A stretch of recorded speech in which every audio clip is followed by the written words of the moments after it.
जय हिंद दोस्तों। कैसे हो आप सभी लोग? उम्मीद है मस्त और बिंदास होंगे और अपनी पढ़ाई को बहुत अच्छे से कर रहे होंगे।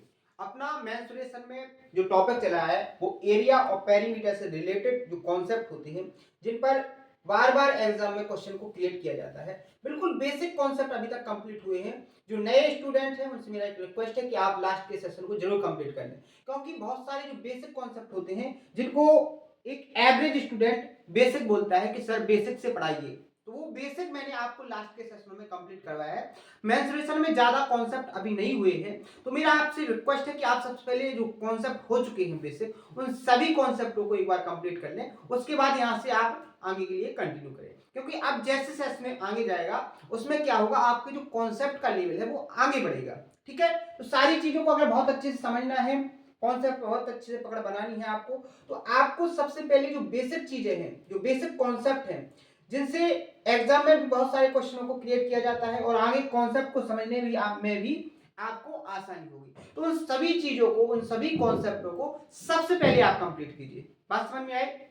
तो आज का सेशन स्टार्ट करते हैं। लेकिन आज के सेशन को आपको कंप्लीट करने से पहले, अगर आपने लास्ट के सेशन को कंप्लीट नहीं किया है तो उसको कंप्लीट जरूर करें। उन सभी कॉन्सेप्टों को नोट करें। नोट करने के बाद उनका रिवीजन करें। रिवीजन करने के बाद जो मैंने आपको क्वेश्चन करवाए हैं उन सभी क्वेश्चनों को एक बार खुद से सॉल्व करने की कोशिश करें। और आप जब इन सभी क्वेश्चनों को सॉल्व कर लोगे तो आपके माइंड में मैंने जो आपको कॉन्सेप्ट कंप्लीट करवाए हैं वो इस तरीके से आपके माइंड में सेट हो जाएंगे कि जब भी उस कॉन्सेप्ट से रिलेटेड आप क्वेश्चन को देखोगे, विद इन टाइम के अंदर आप उस कॉन्सेप्ट से उस क्वेश्चन को सॉल्व कर दोगे। तो बहुत अच्छी टेक्निक के साथ मैं आपको समझाने की कोशिश कर रहा हूं। उम्मीद है आपको भी सारी चीजें प्रॉपर तरीके से समझ में आ रही होंगी। आज का सेशन अपन क्वेश्चन नंबर 15 से स्टार्ट करेंगे। कॉन्सेप्ट मैंने लास्ट के सेशन में समझाया था, एक दो क्वेश्चन और रह गए हैं, उन क्वेश्चनों को कंप्लीट करेंगे और क्वेश्चनों को कंप्लीट होते ही नए कॉन्सेप्ट को अपन स्टार्ट करेंगे। बहुत अच्छे से, बहुत ही एनर्जेटिक तरीके से सारी चीजों को लॉजिकल तरीके से समझने की कोशिश करेंगे। मेरी जो सेशन में प्राथमिकता रहती है कि सेशन में किसी को बोरियत ना हो। हर एक तरीके से मैं आपको एनर्जेटिक रखने की कोशिश करता हूं। कॉन्सेप्ट को इतने बेसिक से, इतने अच्छे तरीके से, सरल और बहुत ही लॉजिकल तरीके से मैं आपको समझाता हूं कि आपको सेशन के अंदर कोई भी डिमोटिवेशन, और आपको सीधी बात यह है कि आपको सेशन के अंदर बोरियत नहीं हो सकती है। ठीक है, तो सेशन को पूरा कंप्लीट जरूर देखें। उसके अंदर जो लॉजिक है, जो कॉन्सेप्ट है, जो टेक्निक है एक क्वेश्चन को सॉल्व करने की, उस टेक्निक को बहुत अच्छे से आप लोग समझें, क्योंकि आपको एग्जाम में सिलेक्शन लेना है। आप किसी एक सिलेबस को कंप्लीट करने के पर्पज से इस चैनल पर नहीं आए हो। आप इस चैनल पे आए हो तो केवल और केवल आप सिलेक्शन लेने के लिए आए हो, और अगर आपको सिलेक्शन लेना है तो आपको पूरी स्ट्रेटजी के साथ इस सेशन को कंप्लीट करना है। स्ट्रेटजी आपकी क्या होनी चाहिए? पहले तो आपको सेशन को बहुत ही ध्यान से देखना है। मैं हर एक कॉन्सेप्ट का प्रूफ भी आपको समझाता हूं, कॉन्सेप्ट कैसे क्रिएट हुआ है उन सभी चीजों को बताता हूं। तो आपको कमेंट किए बिना पहले ध्यान से उसको देखना है। सबसे पहले मैं आपको कॉन्सेप्ट को स्टेटमेंट के फॉर्म में समझाने की कोशिश करता हूं। जैसे ही आपको स्टेटमेंट के फॉर्म के तरीके से समझाने के बाद कॉन्सेप्ट को आगे बहुत अच्छे से समझाने के लिए मैं उसका प्रूफ बताता हूं, और प्रूफ इस तरीके से बताता हूं कि आपके लॉजिक और कॉन्सेप्चुअली क्लियरिटी इतनी अच्छे से हो जाएगी कि आप बहुत सारे कॉन्सेप्टों को खुद से क्रिएट करने लगते हो। तो इस टेक्निक को समझना है आपको कि कॉन्सेप्ट कैसे बनते हैं, कॉन्सेप्ट पर क्वेश्चन की लैंग्वेज कैसे क्रिएट होती है, एक एग्जामिनर क्वेश्चन को क्रिएट करता है तो किस माइंड की थिंकिंग के साथ करता है। इन सभी अप्रोच को अगर आपको अपनी माइंड के अंदर डेवलप करना है तो आपको सेशन को बहुत ध्यान से देखना है। ठीक है, और कंप्लीट सेशन को देखना है। आपको पेशेंस के साथ सारी चीजों को कंप्लीट करना है, एकदम बिल्कुल बेसिक से आपकी एडवांस लेवल तक चीजें कंप्लीट हो जाएंगी, सारे कॉन्सेप्ट कंप्लीट हो जाएंगे। लेकिन अगर आपने जल्दबाजी की है, सेशन को स्किप किया है या सेशन को स्पीड में देखने की कोशिश की, तो आपकी बहुत सारे ऐसे लॉजिकल कॉन्सेप्ट होते हैं जो आप नहीं ऑब्जर्व कर पाओगे और वो सारी चीजें आपकी छूट जाएंगी। फिर ना तो आप सेशन के सिलेबस को कंप्लीट कर पाओगे और ना ही आप एक सिलेक्शन को ले पाओगे। बहुत सारे 90% स्टूडेंट ऐसे हैं जो केवल सिलेबस को ही पूरा करते हैं। उनके मोटो ही एक रहता है कि मैं जल्द से जल्द सिलेबस पूरा कर लूं, लेकिन आज तक किसी का सिलेबस पूरा होने से सिलेक्शन नहीं हुआ है। अगर सिलेक्शन हुआ है तो केवल उसकी प्रैक्टिस, उसके कॉन्सेप्ट और उसकी मेहनत जो सिलेबस में की जानी चाहिए उसके वजूद पर उसका सिलेक्शन हुआ है। और ऐसा नहीं है, जिसने भी सिलेबस को बहुत अच्छे कॉन्सेप्चुअली तरीके से क्लियर किया है, उसमें बहुत सारे क्वेश्चनों की प्रैक्टिस की है, उसका सिलेक्शन फर्स्ट बार में ही हुआ है और अच्छी रैंक के साथ हुआ है। ठीक है, आपको टाइम को बहुत अच्छे से मैनेज करना सीखना है। एग्जाम में आपको एग्जामिनर टाइम मैनेजमेंट को ही बहुत अच्छे से डेवलप करवाने की कोशिश करता है, क्योंकि आज आप कोई भी एग्जाम उठा के देख लेना, हर एक एग्जाम में आप देखोगे टाइम इतना कम मिलने लगा है कि आपको एक क्वेश्चन सॉल्व करने के लिए 15 से 20 सेकंड का टाइम भी दिया जाता है। और बहुत सारे स्टूडेंट तो ऐसे होते हैं जो 2 या 3 मिनट में क्वेश्चन को रीड कर पाते हैं। बात समझ में आई? तो इस अप्रोच को टाइम मैनेजमेंट कैसे करें, सारी टेक्निक को बहुत अच्छे से अपने अंदर डेवलप करना है, तो बहुत अच्छे से सारी चीजों को समझना भी पड़ेगा आपको। ठीक है, तो ये सारी चीजें मैं आपको डेली इसलिए बताता हूं कि आप उस चीज को समझो, उस कंटेंट को समझो कि एग्जामिनर किस लेवल से क्वेश्चन को क्रिएट कर रहा है आज के टाइम पे। क्योंकि देखो आज के टाइम पर कंपटीशन बहुत ज्यादा है, लेकिन कंपटीशन दिखने में ज्यादा है। अगर आपने कंपटीशन को बहुत अच्छी बेहतर तरीके से समझ लिया तो आपके लिए सिलेक्शन लेना बिल्कुल मामूली काम हो जाएगा। ठीक है, लेकिन वो समझने के लिए आपको थोड़ा प्रैक्टिस करनी पड़ेगी, थोड़े कॉन्सेप्ट पर पकड़ बनानी पड़ेगी, तभी वो सारी चीजें आपको समझ में आएंगी। तो इन सभी चीजों को आप बहुत अच्छे से समझिए। मैं आपको ये डेली बताता हूं कि आप सेशन को बहुत अच्छे से देखो, आपकी स्ट्रेटजी क्या होनी चाहिए, आपको किस तरीके से क्वेश्चनों को ऑब्जर्व करना है, क्वेश्चन का क्या है। एक क्वेश्चन में आपको समझाता हूं, इसके थ्रू मैं वो चीज समझाने की कोशिश करता हूं कि आगे इस लेवल के कॉन्सेप्ट से क्वेश्चन किस तरीके से क्रिएट होगा, क्योंकि आपसे क्वेश्चन पूछा जा चुका है, यानी इस लेवल के क्वेश्चन आपके एग्जाम में पूछे जा चुके हैं। तो इसी से लगभग मिनिमम या मैक्सिमम लेवल के क्वेश्चन क्रिएट किए जाएंगे। ठीक है, तो आइए सेशन को स्टार्ट करते हैं। बहुत ही लॉजिकल क्वेश्चन है, इस टाइप के मैथ्स में बहुत ज्यादा मेंसुरेशन से अगर क्वेश्चन आते हैं तो इस लॉजिक से बहुत क्वेश्चन पूछे जाते हैं, बहुत आसान तरीके से आप सॉल्व करोगे। मैंने आपको कॉन्सेप्ट बता रखा है। तो यहां आप देखोगे क्वेश्चन क्या पूछा गया है आपसे कि किसी त्रिभुज की ऊंचाई क्रमशः 2, 3 और 4 है, त्रिभुज का पेरीमीटर क्या है, आपको क्या करना है। यानी आपको हाइट दी गई है, पेरीमीटर आपको फाइंड करना है। तो सबसे पहले तो आपको लॉजिक पता होना चाहिए कि अगर आपको पेरीमीटर फाइंड करना है, क्या करना है, पेरीमीटर फाइंड करना है, यानी परिमाप फाइंड करना है, तो आपको साइड्स की जरूरत होती है। समझना बहुत अच्छे से लॉजिकल तरीके से। अब देखो मैंने आपको बताया है कि अगर किसी ट्रायंगल की आपको हाइट दी जाती है तो उनकी जो साइड्स होंगी वो क्या होती हैं, रिवर्स रेशियो में होती हैं। यानी कि हाइट और साइड दोनों में कैसे होते हैं, उल्टे हो जाते हैं। जैसे अगर आपको हाइट 2, 3 और 4 दी गई, ठीक है, अगर बात करेंगे इनकी साइड की बात की, भुजाओं की बात की, तो यहां पर जो भुजाएं होंगी इनकी वो कैसी हो जाएंगी, उल्टी हो जाएंगी। अगर हाइट 2 है तो इस पर साइड क्या हो जाएगी इसकी, 1/2। अगर ये साइड हाइट 3 है तो साइड क्या हो जाएगी, 1/3। सॉरी रेशियो में आएगा, ये किसमें आएगा, रेशियो में। अगर ये 4 है तो यहां पर जो हाइट होगी वो क्या हो जाएगी आपकी, 1/4। अब अगर आप इस रेशियो को सॉल्व करोगे तो जो नीचे नंबर है 2, 3 और 4, इनका एलसीएम लोगे तो कितना आएगा, 12। तो इसको किससे, 12 से मल्टीप्लाई करोगे तो आपका साइड्स का जो रेशियो होगा वो क्या आ जाएगा, 6/4/3। ये आपकी क्या आ गई, ट्रायंगल की साइड्स। बात समझ में आई? अगर आप रेशियो को हटाओगे तो आपको इसके साथ क्या लेना पड़ेगा, एक वेरिएबल। तो साइड क्या हो जाएंगे आपकी, 6x, 4x और 3x। अगर बात करेंगे पेरीमीटर की तो आपका पेरीमीटर यहां पर क्या हो जाएगा, पेरीमीटर यानी p क्या हो जाएगा, यहां पर 6 और 4 10 और 3 13 आएगा। लेकिन अगर आप ऑप्शन पर देखोगे कहीं भी 13x आपको ऑप्शन में नहीं दिया है, कोई बात नहीं। अब आगे आपको एग्जैक्ट वैल्यू निकालना है तो उसके लिए आप क्या कर सकते हो, आपके लिए क्या रास्ता है, उस कॉन्सेप्ट पर फोकस कीजिए।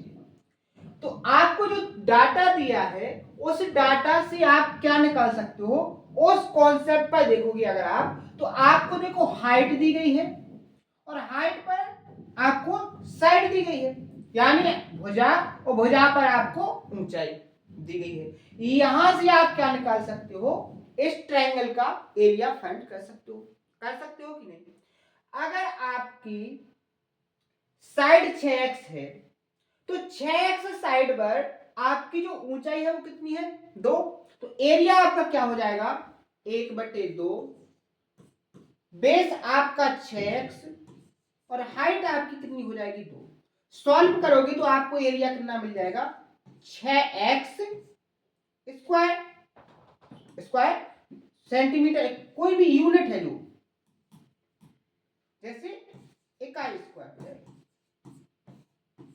वर्ग इकाई बोलते हैं, क्योंकि एरिया किसमें आता है, स्क्वायर। बात समझ में। यहां पर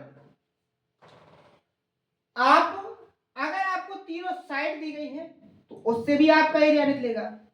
आपका अगर पेरीमीटर कितना है, 13x, सेमी पेरीमीटर यानी एल परिमाप आपका कितना हो जाएगा, 13x/2। अगर आप हीरोस के फॉर्मूले से निकालोगे तो एरिया क्या हो जाएगा आपका, 6x की जो वैल्यू होगी वो बराबर हो जाएगी किसके बराबर, रूट हीरोस के फॉर्मूले से क्या हो जाएगा, s यानी semi perimeter s into s minus a। अगर 13x/2 से 6x को माइनस करोगे क्या बचेगा आपका, x/2।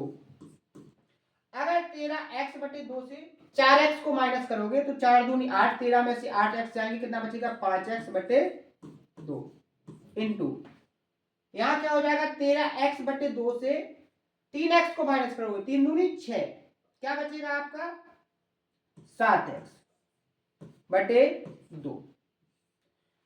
अगर आप इसको सॉल्व करोगे तो क्या हो जाएगा आपका, 6x इक्वल टू, आप यहां देखोगे x x x x कितनी बार है, 4 बार, यानी x स्क्वायर क्या हो जाएगा, यहां पर बाहर आ जाएगा। नीचे से 2 कितनी बार है, 4 बार, यानी कितना, 4 आपका क्या आ जाएगा बाहर इनटू। अब आप यहां देखो 13 पंचे 65, 65 में अगर आप 7 से मल्टीप्लाई करोगे, 7 पंचे 35, ठीक है, ठीक है, 7 6 42, 42 और 3 45, क्या हो जाएगा आपका, यहां पर रूट के अंदर बचेगा आपका 455।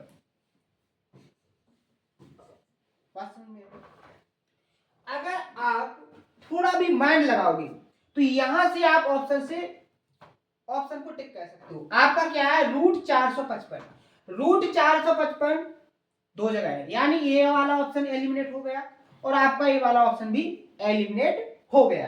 बात समझ में आई। अब देखो, अब आप दो ऑप्शन में फंस चुके हो। अब एग्जैक्ट अगर आप सॉल्व करोगे तो यहां से एक एक्स से एक एक्स क्या हो जाएगा, कैंसिल हो जाएगा कि नहीं।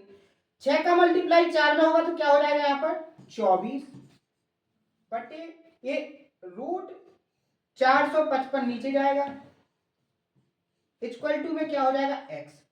आपको 13x की वैल्यू चाहिए थी, यानी x की वैल्यू में किससे मल्टीप्लाई कर दो, 13 से।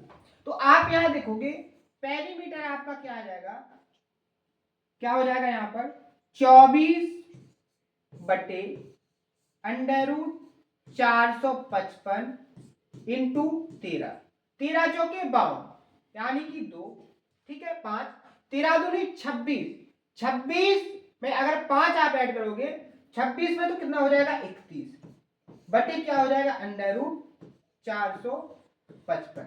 तो आपका पेरीमीटर ऑप्शन नंबर सी यहां पर क्या हो जाएगा, करेक्ट आंसर 312 बटे अंडर रूट 455 सेंटीमीटर। ठीक है, बात समझ में आई।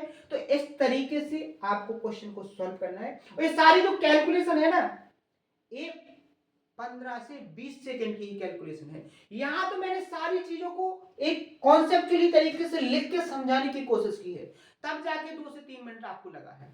ठीक है, अगर इस कैलकुलेशन को आप माइंड में सॉल्व करोगे या एक एग्जाम के हॉल में जब आप एग्जाम में बैठे होगे और आपके सामने अगर इस कॉन्सेप्ट से रिलेटेड कोई क्वेश्चन आया है तो आप उस क्वेश्चन को 20 से 25 सेकंड में ही सॉल्व कर लोगे।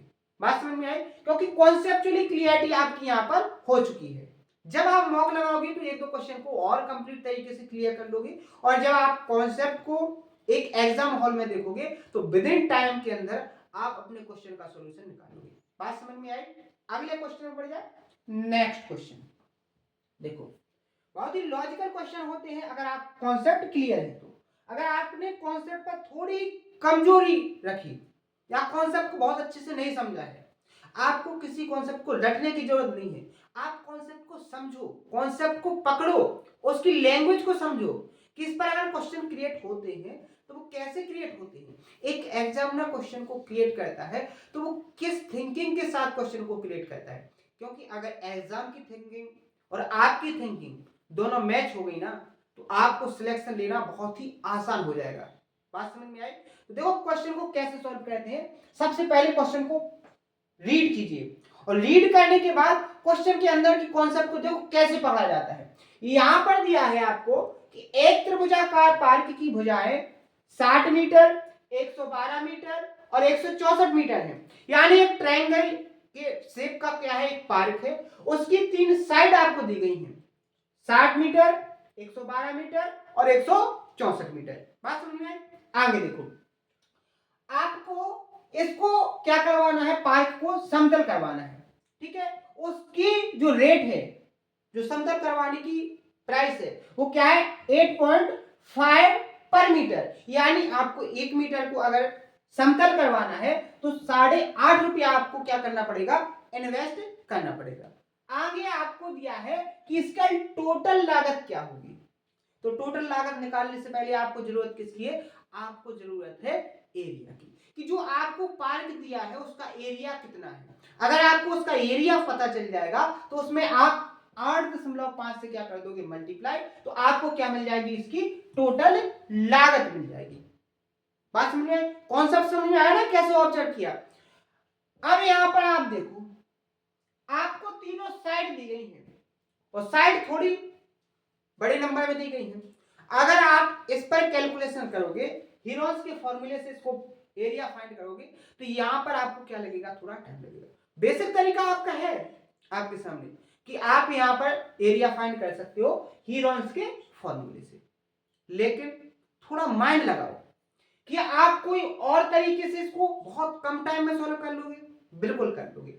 मैंने आपसे क्या कहा था कि अगर आपको डाटा थोड़ा लेंथी दिया जाए, नंबर में बड़ा हो, तो उसको ऐसा देखो क्या किसी एक नंबर से क्या वो डिवाइड हो रहा है, रेशियो ले सकते हो कि, बिल्कुल।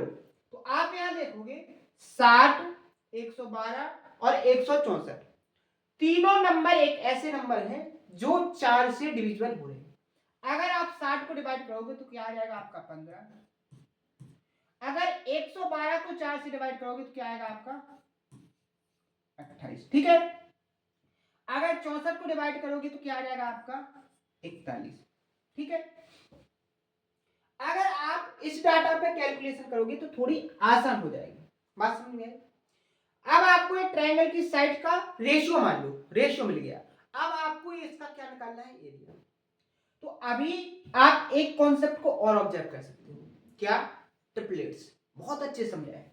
यहां देखो, आप यहां पर देखो, क्या कोई साइड्स ऐसी मिल रही हैं जिनमें ट्रिपलेट्स का कॉन्सेप्ट लगा हो, बिल्कुल। यहां देखो, अगर 3, 4 और 5 ट्रिपलेट्स को देखोगे और अगर इसको 3 गुणा कर दोगे तो आपको एक ट्रिपलेट मिलेगी 9, 12 और 15। बात समझ में आई? अब जैसे ही 9, 12, 15 ट्रिपलेट्स आए, एक ट्रिपलेट्स आपको और माइंड में आ गई कि 9, 40 और 41 एक ट्रिपलेट्स और होती है। देखो ट्रिपलेट्स, पाइथागोरन जो ट्रिपलेट्स हैं, जो मोस्ट इंपोर्टेंट ट्रिपलेट्स हैं, देखो मैंने आपको कंप्लीट करवाई है। ऐसा एक भी कॉन्सेप्ट नहीं है जो मैंने कंप्लीट ना करवाया हो और आपसे उस क्वेश्चन की प्रैक्टिस करवाई। सबसे पहले मैं क्वेश्चन को प्रैक्टिस करवाता हूं, क्वेश्चन के कॉन्सेप्ट को बहुत अच्छे से प्रैक्टिस करवाता हूं, फिर उस पर क्वेश्चन की प्रैक्टिस करवाता हूं। जैसे मैंने आपको 9, 40, 41 देखो ट्रिपलेट्स आपको लिखवाई कि नहीं लिखवाई। अब आपको ट्रिपलेट्स याद करनी पड़ेगी, क्योंकि अगर कॉन्सेप्ट को मैंने समझा दिया है तो आपको उसको बहुत अच्छे से कंप्लीट करना है, ठीक है। तो इसको मैंने कंप्लीट करवाया। अगर किसी ने नहीं अभी तक सीखी है तो इन टेम्पलेट्स को लिख लो, बहुत अच्छे से कंप्लीट कर लो, रिवाइज करो उनका, और उन पर जो क्वेश्चन क्रिएट हुए हैं उन क्वेश्चनों को सॉल्व करने की कोशिश करो, ठीक है। अब देखो आपको दो चीजें यहां से मिल गई, यहां देखो कि आप यहां देखोगे यहां पर एक साइड 9 है और यहां पर भी एक साइड 9 है, यानी आपको एक साइड दोनों टेक्लोट्स में क्या मिल गई, कॉमन। और 12 और 40 का डिफरेंस ही कितना बन रहा है आपका, 28। बात समझ में आई।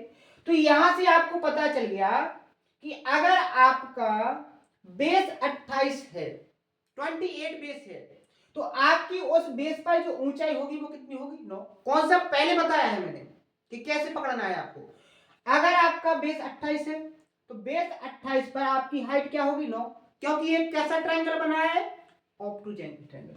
तो यहां पर आपका एरिया क्या हो जाएगा, 1/2, बेस आपका क्या हो जाएगा 28 और हाइट आपकी क्या हो जाएगी 9। लेकिन अभी आपका ये जो एरिया निकला है वो इस साइड वाले ट्रायंगल का नहीं निकला है, क्योंकि आपने जो साइड ली थी उनमें क्या करना था, 4 से मल्टीप्लाई। अगर आप साइड में x से मल्टीप्लाई करोगे तो आपको एरिया में x² से मल्टीप्लाई करना पड़ेगा, क्योंकि जो क्षेत्रफल होता है वो भुजा का स्क्वायर होता है।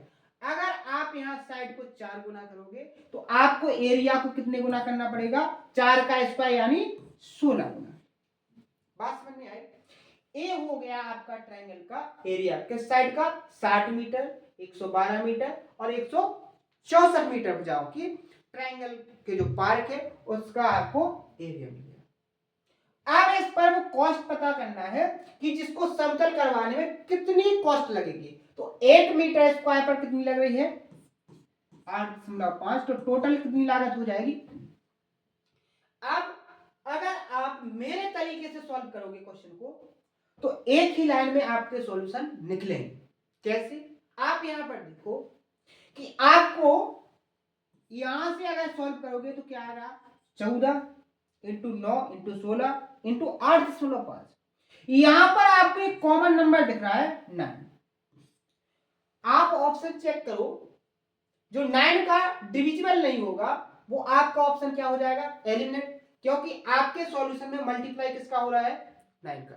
तो यहां देखो 9 बहुत ही लॉजिकल नंबर है कि अगर उस नंबर के सम को 9 ने डिवाइड कर दिया तो नंबर कंप्लीट क्या होगा आपका, 9 से डिविजिबल।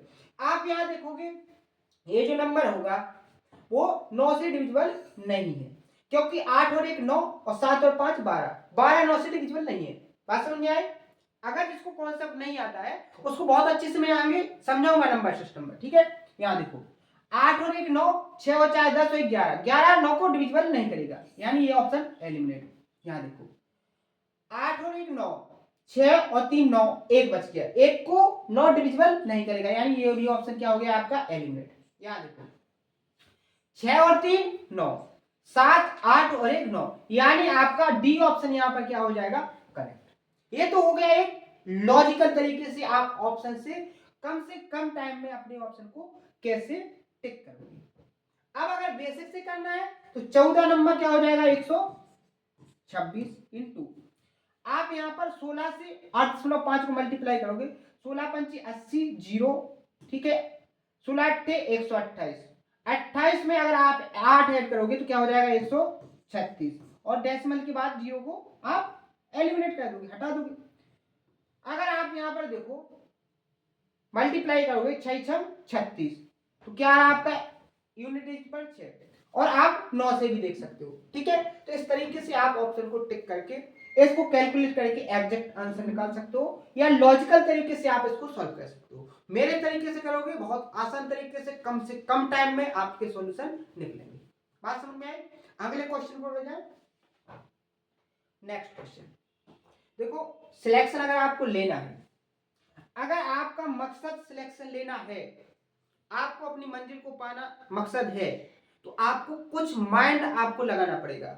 हर एक चीज कॉन्सेप्चुअली तरीके से करो, बात ठीक है, लेकिन उसमें भी आप एक्स्ट्रा माइंड लगाने की कोशिश करो, क्योंकि कॉन्सेप्ट बेसिक हर एक तरीके से स्टूडेंट समझ रहा है।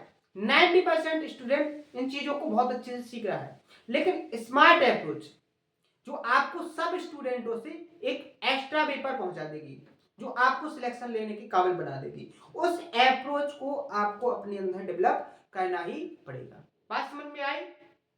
देखो हर एक क्वेश्चन में मैं आपको समझाने की भी कोशिश करता हूं कि वो लॉजिक, वो अप्रोच क्या है, क्वेश्चन को कैसे सॉल्व करना है। जैसे आप यहां देखो, अगर एवरेज स्टूडेंट होगा तो वो बेसिक कैलकुलेशन करेगा।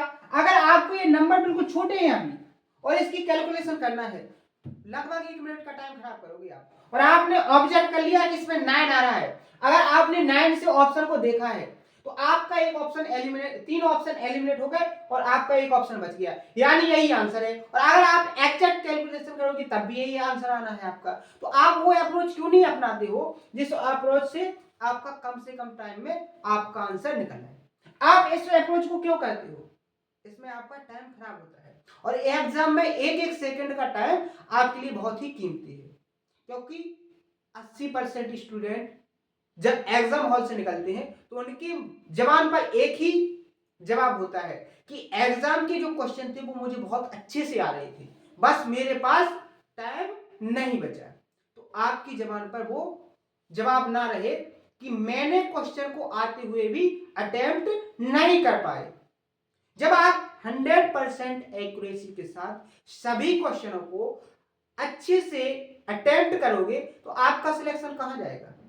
आपको सिलेक्शन मिलेगा ही मिलेगा। बात समझ में आए? तो देखो सारी चीजें सिंपल हैं, लेकिन उन चीजों को समझो, उन कॉन्सेप्टों को समझो आप लोग, ठीक है, कि सिलेक्शन कैसे मिलता है। ठीक है, यहां देखो सेम कॉन्सेप्ट से रिलेटेड बहुत आसान तरीके से देखो, ये जो क्वेश्चन एरिया वाली करवा रहा हूं ना, आप बेसिक कॉन्सेप्ट हीरोज के फॉर्मूले से निकाल सकते हो, लेकिन स्मार्ट अप्रोच, एरिया तो आपको फाइंड करना है लेकिन किस तरीके से करना है, उस कॉन्सेप्ट, उस अप्रोच को आप समझो। जैसे हीरोज के फॉर्मूले से आप एरिया निकालो, कोई दिक्कत नहीं होगी, आपको निकाल लोगे। इस क्वेश्चन को आपको अगर मैं 10 मिनट दे दूंगा, आप उसका आंसर निकाल के दे दोगे, लेकिन आपको 30 सेकंड में उसका आंसर चाहिए। तो उसके लिए स्मार्ट अप्रोच में आपको सिखाने की कोशिश कर रहा हूं। देखो जैसे यहां पर क्वेश्चन में क्या कहा गया है कि एक त्रिभुजाकार पार्क है, यानी कि जो पार्क है उसका शेप कैसा है? ट्रायंगल की जैसा। उसकी जो साइड्स है, किसकी? पार्क की, उसकी साइड्स का जो रेशियो है वो 12:17:25 है। आपको उसका पेरीमीटर कितना दिया है? 1080 मीटर। आपको पार्क का क्षेत्रफल हेक्टेयर में निकालना है। अब हेक्टेयर भी समझो, एक हेक्टेयर में होता कितना है? एक हेक्टेयर यानी 10,000 मीटर स्क्वायर। एक हेक्टेयर का मतलब कितना होता है? 10,000 मीटर स्क्वायर। यानी आप हेक्टेयर में निकाल लोगे, आपको पार्क का एरिया चाहिए, आप बेसिक से करोगे, हीरोन्स का फॉर्मूला लगाओगे। लेकिन देखो स्मार्ट तरीका, आपको दिया क्या है? साइड्स का रेशियो 12 रेशियो 17 रेशियो और 25। अब आप यहां देखो, आप स्मार्ट अप्रोच लगाओगे तो ट्रिपलेट्स का कॉन्सेप्ट यहां पर नजर आ रहा है। कैसे?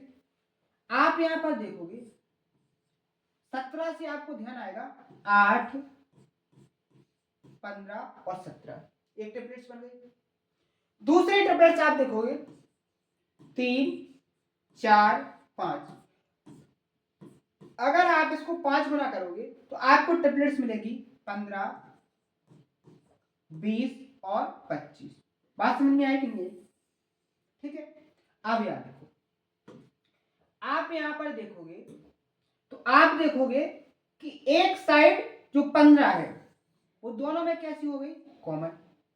ठीक है, और 20 और 8 का डिफरेंस कितना हो रहा है आपका? 12।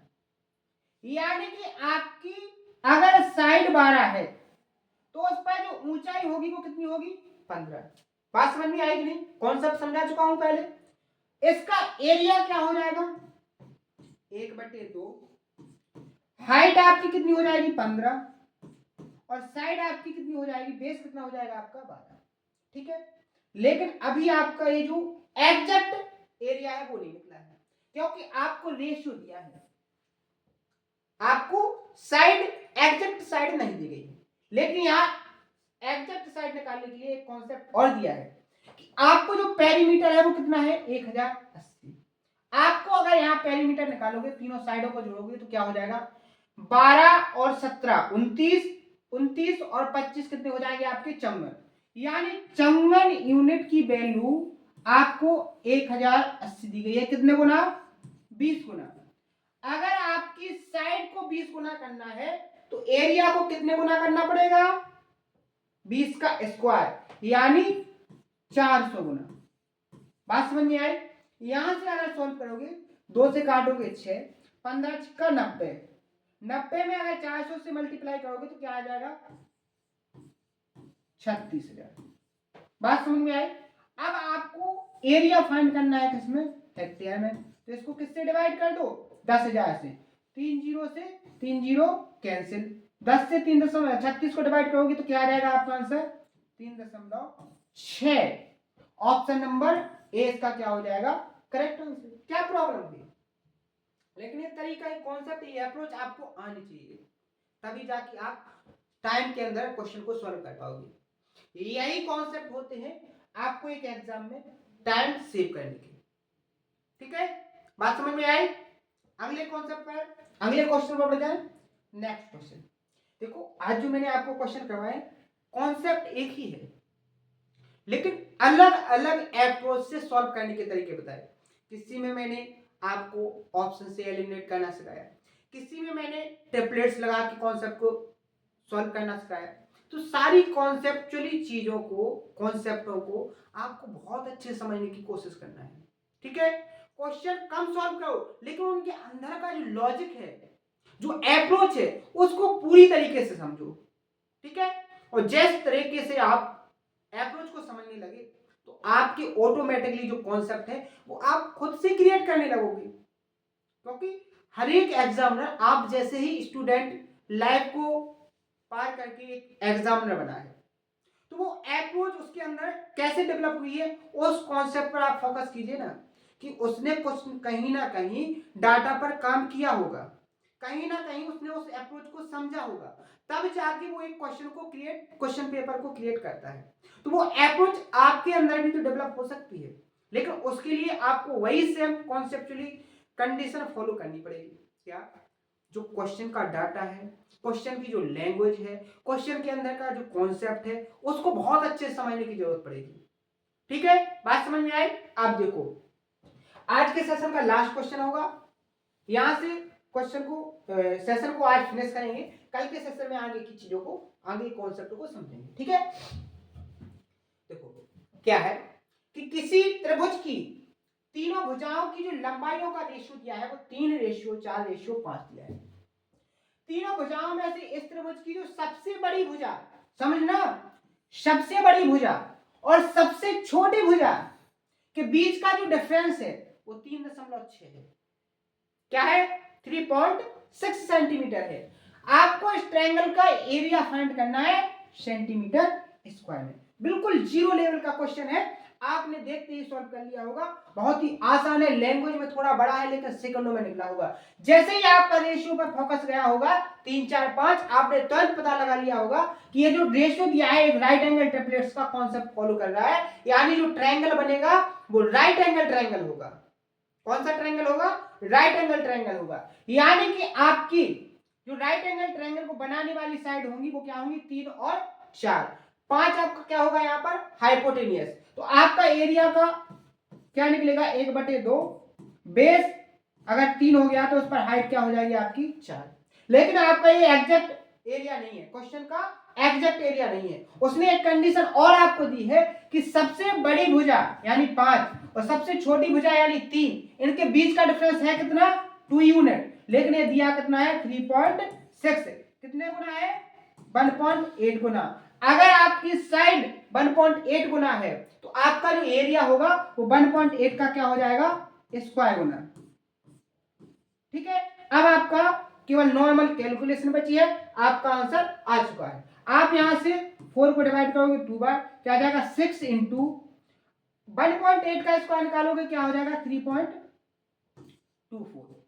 आप मल्टीप्लाई करोगे 6 से, 6 चौके 24, 6 दूनी 12 और 2 14, डेसिमल लगाओगे 6 3 18 और 1 19, यानी 19.44 सेंटीमीटर स्क्वायर आपका क्या हो जाएगा यहाँ पर आंसर। तो देखो विद इन टाइम के अंदर आपने सॉल्यूशन निकाला है कि नहीं निकाला है? बात समझ में आई? समझ में आई है चीजें कि नहीं आई? कॉन्सेप्ट आपको समझ में आया है कि नहीं आया है? अगर आपको कोई डाउट या और एक्स्ट्रा अप्रोच आपको समझ में आती है तो उसको कमेंट बॉक्स में जरूर बताएं कि आप इसको और किस तरीके से सॉल्व कर सकते थे। ठीक है, बात समझ में आई? ऐसे भी हो सकता है कुछ कॉन्सेप्ट, कुछ ऐसे स्टूडेंट्स होते हैं, कुछ ऐसे भाई होते हैं जो बहुत ज्यादा डाटा पर काम करते हैं, हमसे भी ज्यादा डाटा पर काम करते हैं, उनको भी खुद से कुछ ना कुछ अप्रोच समझ में आती है, बहुत सारे सॉल्यूशन उनके बहुत ही टेक्निकल अप्रोच से निकालते हैं। तो वो टेक्निकल अप्रोच आप कमेंट बॉक्स में जरूर बताया करो। वो टेक्निकल अप्रोच हर एक स्टूडेंट को समझ में आए, उनको भी लगे कि मैं भी कौन से तरीके अपनी तरफ से निकाल सकते हैं जो सॉल्यूशन को कम से कम टाइम में निकाले। जैसे मैंने आपको इस अप्रोच से सॉल्व करवाया कि राइट एंगल ट्रायंगल की अप्रोच से, आप इसको और किस अप्रोच से सॉल्व कर सकते हो? क्योंकि एक क्वेश्चन को, मैथ इसलिए तो अच्छा है कि आप एक क्वेश्चन को ना जाने कितने तरीकों से सॉल्व कर सकते हो, समझ रहे हो? लेकिन वो कॉन्सेप्चुअली क्लियरिटी होनी चाहिए। अगर आप उसको सॉल्व कर रहे हो, आप उस अप्रोच को अगर क्वेश्चन के अंदर डाल रहे हो या लगा रहे हो उस क्वेश्चन के अंदर, तो वो उस क्वेश्चन का जो कॉन्सेप्चुअली अप्रोच है उसको आपको तरीका पता होना चाहिए। वो हर एक क्वेश्चन की जो अप्रोच है वो सेटिस्फाई होनी चाहिए, उसमें आप उस अप्रोच को फॉलो कर सकते हो। सीधी सीधी सी बात होती है, कॉन्सेप्ट सीधे तरीके से निकलते हैं कि आप जो अप्रोच लगा रहे हो वो सेटिस्फाई होनी चाहिए क्वेश्चन के अंदर जो डाटा दिया है। बात समझ में आई? ठीक है, तो आज के सेशन में मैंने आपको बहुत ही जबरदस्त लॉजिकल समझाया है जो बार बार रिपीटेड होते हैं। और ये जो क्वेश्चन है ना एरिया वाले, ये आपके प्री में तो बहुत कम पूछे जाएंगे, लेकिन अगर आपको मेंस देना है और आप चाहते हो कि सिलेक्शन लो, तो उसके लिए मेंस का निकालना बहुत जरूरी है। बहुत सारे स्टूडेंट ऐसे होते हैं जो केवल प्री की तैयारी करके बैठ जाते हैं। जैसे आपको एक बात बताओ, बहुत सारे 90% स्टूडेंट इस कॉन्सेप्ट को फॉलो कर रहे हैं और उनका सिलेक्शन ना होना सबसे बड़े कारण यही है। वो क्या करते हैं, यहां पर देखो, जैसे उन्होंने कॉन्सेप्ट को समझना स्टार्ट किया तो हर एक टीचर क्या करता है, फर्स्ट और सेकंड इन दो सेशनों में वो क्या करता है, जो टॉपिक होता है उसका क्या समझाता है, आपको बेसिक समझाता है। बात समझ आई? और उस बेसिक के अंदर ही जितने प्री लेवल के क्वेश्चन होते हैं वो क्या हो जाते हैं, कंप्लीट हो जाते हैं। यानी फर्स्ट और सेकंड सेशन के अंदर ही जितने प्री लेवल के कॉन्सेप्ट होते हैं वो कंप्लीट हो जाते हैं और उनका जो क्वेश्चन होते हैं उनकी प्रैक्टिस क्या हो जाती है, कंप्लीट हो जाती है। जैसे एक सेशन के अंदर थर्ड और फोर्थ ये क्या होते हैं, कंप्लीट सेशन, ये क्या होता है आपका कंप्लीट टॉपिक। यानी एक कॉन्सेप्चुअली टॉपिक को कंप्लीट करने के लिए कम से कम 1.5 घंटे के 4 लेक्चर जरूरी है। यानी कम से कम आपको 4 कॉन्सेप्चुअली सेशन कंप्लीट करने ही पड़ेंगे, तब जाके आप प्री और मेंस में जा पाओगे। अब यहाँ जो 3 और 4 सेशन हुए हैं इसमें जो कॉन्सेप्ट होंगे वो मेंस लेवल के होंगे और मेंस लेवल के होंगे, यानी कि माइंड को अच्छा खासा खपाएंगे। और इस कॉन्सेप्ट को समझने के लिए हर एक स्टूडेंट क्षमता नहीं रखता, क्षमता तो रखता है लेकिन वो कभी प्री से ऊपर गया ही नहीं है। और एक दो स्टूडेंट नहीं, ऐसे 90% स्टूडेंट है और जो आज तक सिलेक्शन की होड़ में लगे हुए हैं, उनका सिलेक्शन से कोई मतलब नहीं है। वो सिलेक्शन एक्चुअली में लेना ही नहीं चाहते हैं, वो अपने आप को प्रूव कर रहे हैं कि हम पढ़ाई कर रहे हैं।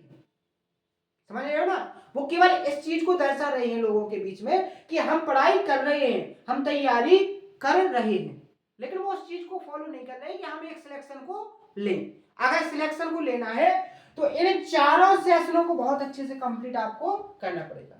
देखो वो सारी कमजोरी मैं आपको बताता हूं जो एक स्टूडेंट मिस्टेक करता है, और अगर आपको सिलेक्शन लेना है तो इन सारी कमजोरी जो यहां पर मैंने आपको दर्शाई है, कोई टीचर नहीं बताएगा आपको कि जो कमी होती है एक सिलेक्शन से दूर ले जाने की, वो कमी कौन सी है, जिनको आप ना करके उनको कमियों को दूर कर लो और आप एक सिलेक्शन को ले लो। वो कमी यही है कि आपको पहले तो जितने एक टॉपिक के सेशन है उन सभी सेशनों को कंप्लीट करना है, चाहे वो एवरेज वाले कॉन्सेप्ट हो, चाहे वो मॉडरेट डिफिकल्ट हो या मोस्ट डिफिकल्ट हो, हर एक कॉन्सेप्ट को समझो, उस पर प्रैक्टिस करो। अगर आपको एक बार में समझ में ना आए तो उसको मल्टीपल टाइम समझो और समझने के बाद क्वेश्चन को प्रैक्टिस करो। टाइम आपके पास बहुत मैक्सिमम टाइम होता है, लेकिन फिर भी आप तैयारी बहुत अच्छे से नहीं करते हो। अगर आपको तैयारी करनी है तो सारे कॉन्सेप्टों को बहुत अच्छे से समझो। इसी स्ट्रेटजी, इसी एनर्जी के साथ आज के सेशन को फिनिश करते हैं। कल के सेशन को यहीं से स्टार्ट करेंगे। सारे लॉजिकल तरीके में आपको समझाऊंगा। अगर सेशन में कोई डाउट्स हो या कोई आपकी रिक्वायरमेंट हो तो उसको कमेंट बॉक्स में जरूर बताएं। आज के लिए इतना ही, मिलते हैं नेक्स्ट सेशन में। थैंक यू, धन्यवाद।